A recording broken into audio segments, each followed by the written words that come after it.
Glorious coaching centre के YouTube channel पे एक बार आपका फिर स्वागत है। मैं आपका मित्र ताज। आइए उसी कड़ी को आगे की ओर बढ़ाते हैं और आज बात करने वाले हैं लेक्चर नंबर 5 पर। इससे प्रीवियस क्लास में हम लोग लेक्चर नंबर 4 में बात किए थे कि आखिर हम अपरिमेय संख्या को किस प्रकार से सिद्ध करते हैं। कुछ बच्चे का कमेंट था कि सर उससे संबंधित बहुत सारे क्वेश्चन दिए हुए हैं जिसका टाइप कुछ अलग है, उस प्रकार के क्वेश्चन को हम किस प्रकार से सिद्ध करेंगे उसको भी आप बता दीजिएगा।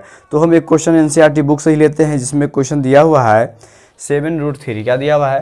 7√3 इस प्रकार से दिया हुआ है और इसको भी सिद्ध करना है कि ये भी क्या है, अपरिमेय संख्या है। देखिए सिंगल वाले में तो असल में बहुत ज़्यादा हमको लिखना पड़ता है, लेकिन यहाँ पर डबल है और इंटू में भी है, तो हम क्या करेंगे, इसको मान लेंगे। क्या करेंगे, इसको सिद्ध करना है कि अपरिमेय संख्या। क्या करना है, इसको सिद्ध करना है कि ये अपरिमेय संख्या है। ठीक है, सिद्ध करना है तो मान लेंगे यदि संभव हो तो माना कि क्या है 7√3 एक परिमेय संख्या। क्या मान लेंगे, यदि संभव हो तो माना कि क्या है 7√3 एक परिमेय संख्या। क्या मानेंगे, परिमेय संख्या मानेंगे। परिमेय संख्या जब मान लेंगे तो क्या होगा 7√3 और बराबर में क्या होगा P/Q होगा। अब P/Q होगा तो क्या करेंगे, इसको हम लिख सकते हैं इस प्रकार से अगर हम इसको कैंचिया गुना करते इस तरफ तो क्या होगा, ये हो जाएगा आपका 3Q। क्या हो जाएगा, ये 3Q अपॉन में क्या हो जाएगा P अपॉन में आपका 7 हो जाएगा। क्या होगा, P अपॉन में 7 हो जाएगा। ठीक है, क्योंकि इसको हम इस तरफ से मल्टीप्लाई कर दिए हैं और इस 7 को हम इस तरफ लिया है। ठीक है, इस 7 को इस तरफ हम लिया है। तो यहाँ से देखिएगा आपको इसको हम इक्वेशन फर्स्ट मान लेंगे। क्या मानेंगे, इसको इक्वेशन फर्स्ट मान लिए।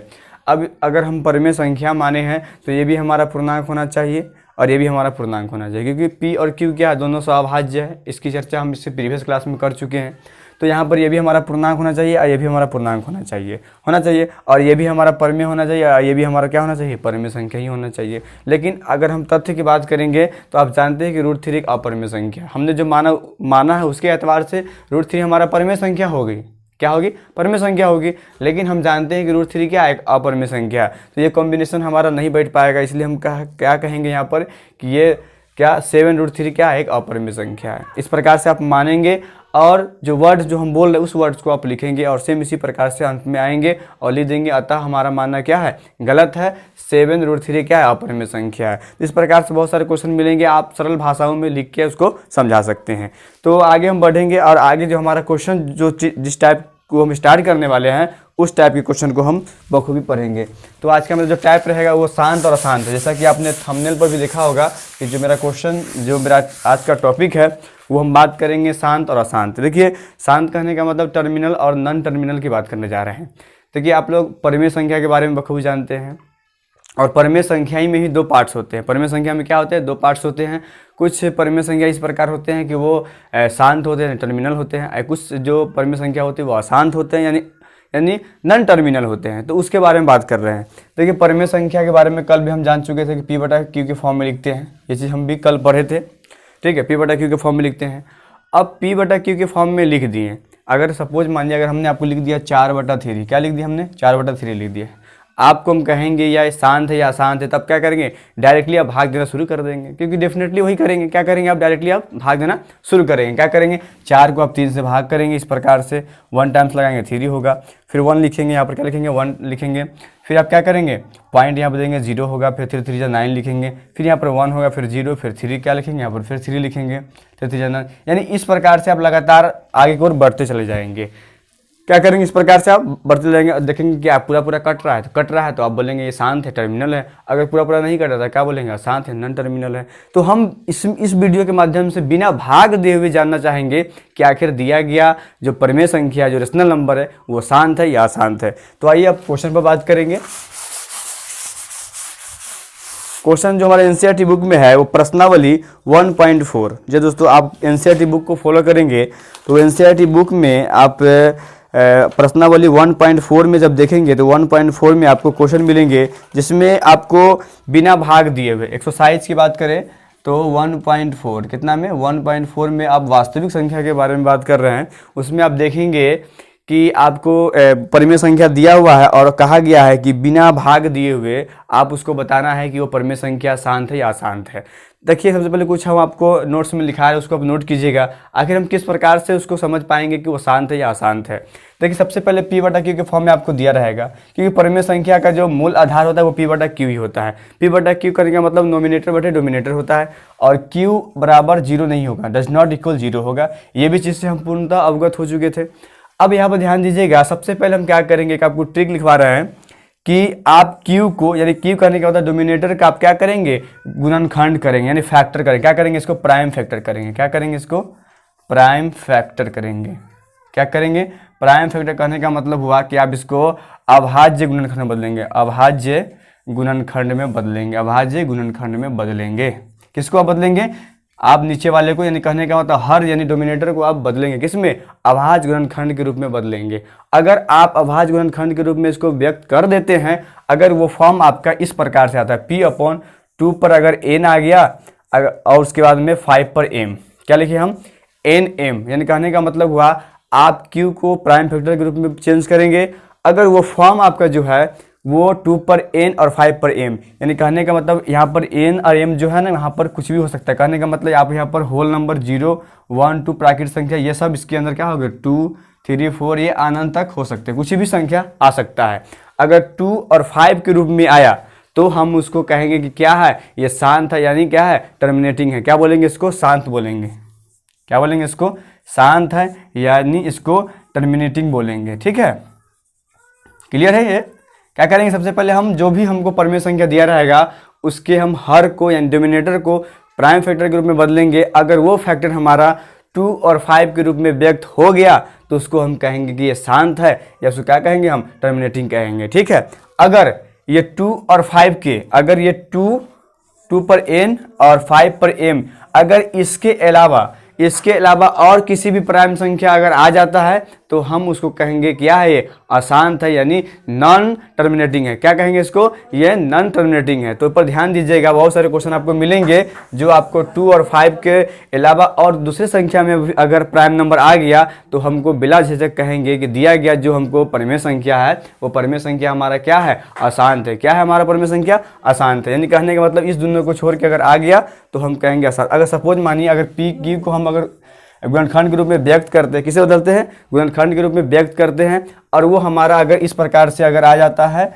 अगर 2 पर अगर कुछ पावर अगर 2 पर आ जाए, फिर यहाँ पर 3 पर 2 पावर आ जाए और 7 पर 5 आ जाए, अगर इस प्रकार से हमारा नीचे वाला यानी कहने का डिनोमिनेटर का फैक्टर आता है तो हम कहेंगे कि जो हमारा परिमेय संख्या जो दिया गया है वो हमारा अशांत है। क्या है, वो हमारा अशांत है। कहने का मतलब क्या है, वो नॉन टर्मिनेटिंग है। क्या है हमारा है, वो नॉन टर्मिनेटिंग है। क्या है हमारा है, वो नॉन टर्मिनेटिंग है। इसको आप ध्यान दीजिएगा। ठीक, क्या है हमारा, नॉन टर्मिनेटिंग है, यानी ये हमारा अशांत होगा।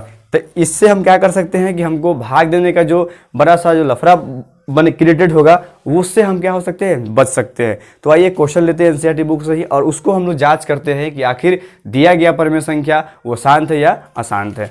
इसको हम सब तो रेज करते हैं। अब देखिएगा क्वेश्चन, अब लेते हैं क्वेश्चन के माध्यम से ज़्यादा आप समझ पाइएगा। एक क्वेश्चन लेते हैं एनसीईआरटी बुक से ही, जिसमें दिया हुआ है 13/13 में आपका है 3125। क्या है, 3125 है। इसको बिना भाग दिए हुए बताना है। और एक क्वेश्चन और लेते हैं, वो यह 17/8 है। इसको आपको लेना है। ये दोनों को बताना है कि आखिर ये शांत है यानी टर्मिनेटिंग है या नॉन टर्मिनेटिंग है। विदाउट आपको कि बिना भाग दिए हुए इसको जांच करना है कि आखिर दिया गया जो रेशनल नंबर है वो शांत है या अशांत है। तो सबसे पहले हम क्या करेंगे कि उसका जो हर है, हर कहने का मतलब डिनोमिनेटर है, उसको हम क्या करेंगे, फैक्टराइजेशन करेंगे, यानी प्राइम फैक्टर के रूप में उसको परिवर्तित करेंगे। जब उसको हम प्राइम फैक्टर के रूप में परिवर्तित करेंगे, अगर 2 पर n और 5 पर m के रूप में अगर आ जाएगा तो हम कहेंगे कि ये शांत है, यानी ये हमारा क्या है, टर्मिनेटिंग है। अर्थात अगर उसके अलावा कोई अन्य संख्या अगर आते हैं, कोई अन्य प्राइम नंबर आता है, उसको हम क्या कहेंगे कि हमारा जो दिया गया रेशनल नंबर है वो हमारा नॉन टर्मिनेटिंग है। तो आइए हम इसको चेक करते हैं। सबसे पहले हम करेंगे 3125। क्या करेंगे, 3125। याद रखिएगा, आप नोमिनेटर से आपका कोई काम नहीं है, आप हमेशा किससे काम करेंगे, डिनोमिनेटर से ही काम करेंगे, यानी हर से ही काम करेंगे। अंश से हमारा कोई लेना देना नहीं है। ठीक है, अंश में आपका कोई भी हो सकता है अंक। हम क्या करेंगे, इसको 5 से लगाते हैं तो 5 6 30, 5 6 30, यहाँ पर हो जाएगा 12, 5 10, और उसके बाद में 10 होगा यहाँ पर 25, यानी 5 हो जाएगा। फिर अगेन हम लगाएंगे 5 से तो 5 1 5 1 2 5 2 10, और यहाँ पर हो जाएगा आपका 25, 5 पे 25, फिर हम लगाएंगे 5 से, तो 5 जा 10, 5 हो जाएगा, फिर अगेन 5, 5 जा 25 होगा। यानी कहने का मतलब हुआ 3100 अपॉन में अगर हम बात करें तो यहाँ पर कितना होगा 5, 1 2 3 4 5, क्या कितना हो गया यहाँ पर 1 2 3 4 5, देखिए यहाँ पर 2 2 4 1 5, यानी कहने का 5 पर 5 पावर आया, कितना आया 5 पर 5 पावर आया। लेकिन यहाँ पर 2 का पावर नहीं, क्योंकि अभी हम जस्ट हम पढ़े थे कि ये P अपॉन में Q जो है इसमें आपका क्या होना चाहिए, Q पर जो पावर आपका होगा वो हमारा 2 पर n और 5 पर m के रूप में होगा। अभी हम जस्ट पढ़े थे कि हमारा जो Q का जो प्राइम फैक्टर जो होगा वो हमारा 2 पर n और 5 पर m के रूप में होगा। लेकिन यहाँ पर हम देख रहे हैं कि 5 तो आया लेकिन 2 हमारा नहीं आया। देखिए हम 2 पर हम 0 पावर दे सकते हैं, 2 पर क्या कर सकते हैं 0 पावर दे सकते हैं। अब क्यों दे सकते हैं ये चीज़ आप बखूबी जानते हैं कि अगर किसी भी संख्या पर अगर हम 0 का पावर देते हैं उसका वैल्यू 1 होता है, आप जानते भी होंगे। ठीक है, अगर हम बात करें अभी एक चीज़ हमने आपको भी बताया कि n और m का जो मान होगा वो आपका होल नंबर में होगा। क्या होगा आपका होल नंबर में, यानी पूर्ण संख्या के रूप में होगा। तो पूर्ण संख्या का स्टार्टिंग कहाँ से होता है 0 से होता है, तो 0 1 2 3 ये होगा। अब हम यहाँ पे 0 दिए और 0 देने का मतलब हुआ है कि उसका वैल्यू 1 होगा, तो इसमें कोई परिवर्तन आएगा नहीं आएगा। इसीलिए हमारा क्या हुआ, इस नियम को ये फॉलो कर रहा है। इसलिए हमारा कह सकते हैं कि 13 अपॉन में 3125 जो है ये हमारा क्या है शांत है। क्या हमारा ये शांत है, क्योंकि इस नियम को फॉलो कर रहा है। और हमको कहा गया कि अब बिना भाग दिए हुए हम ये नहीं कि लंबा भाग करना शुरू कर दिए, घेर दिए और लगातार भाग देते जा रहे हैं, पता नहीं कब तक कटेगा। ऐसे हमको चेक नहीं करना है, बल्कि हमको इस मेथड से चेक करना है, क्योंकि क्वेश्चन ही हमारा बोल रहा है कि आप विदाउट क्या करना है डिवाइड मेथड से आपको यूज करना है। तो ये हमारा क्या है ये शांत। उसी प्रकार से क्वेश्चन और यहाँ पर दिया हुआ है, इसमें हम है मेरा 17 अपॉन में 8, क्या है 17 अपॉन में 8 है। इसको भी चेक करना है कि आखिर ये टर्मिनेटिंग है या नॉन टर्मिनेटिंग है। इसके लिए हम क्या करेंगे कि इसको भी उसी प्रकार से हम गुणनखंड के रूप में बदलेंगे। किस गुणनखंड में, प्राइम फैक्टर के रूप में। 2 से लगाएंगे तो 4 होगा, फिर 2 2 फिर 2 होगा। उसी प्रकार इसको लिख सकते हैं, कितना लिखेंगे 7 अपॉन में 2 पर Q। अब देखिए यहाँ पर 2 पर Q आया लेकिन 5 पर पावर नहीं आया। अभी इससे पहले वाला में क्या हुआ था, मेरा 5 पर आया और 2 पर नहीं था, इसलिए हमने 2 पर 0 पावर दिया था। लेकिन इसमें हम क्या करें, इसमें भी हम क्या करेंगे 5 पर 0 पावर देंगे, 5 क्या करेंगे 0 पावर देंगे। अब इसको देख रहे हैं तो ये हमारा नियम को फॉलो कर रहा है। क्या कर रहा है, ये हमारा नियम को फॉलो कर रहा है, इसीलिए ये भी क्या होगा हमारा शांति होगा यानी टर्मिनेटिंग होगा। अब एक एग्जांपल आपको और देते हैं जिसमें हम लोग नॉन टर्मिनेटिंग की बात करेंगे, यानी अशांत की बात करेंगे। अगर सपोज मानिए अगर इस प्रकार से क्वेश्चन लिखते हैं, अगर 15 अपॉन में अगर हम लिख दें यहाँ पर 7, क्या लिख दें 7 लिख दें। अब इसको अगर हम डिवाइड करते हैं तो आप खुद डिवाइड कीजिएगा तो ये हमारा अशांत आएगा। क्या आएगा, अशांत आएगा यानी नॉन टर्मिनेटिंग। इसलिए आएगा कि इसके हम डोमिनेटर की बात करें, अगर हर की बात करेंगे तो हर इसका 7 है और 7 खुद एक प्राइम नंबर है। लेकिन प्राइम नंबर में कैसा प्राइम नंबर है, जो हमारा 2 और 5 से क्या है बिल्कुल अलग है, 2 और 5 के रूप में नहीं है। इसलिए हमारा क्या होगा अशांत होगा। क्या होगा हमारा ये अशांत होगा। इसी प्रकार से आपको बहुत सारे क्वेश्चन जो आपको एक्सरसाइज नंबर 1.4 एनसीईआरटी की बुक में दिया हुआ है, उस सारे क्वेश्चन को आप इसी नियम से बनाएंगे और आई होप कि आप उस चीज़ को बनाने में सफल हो जाइएगा।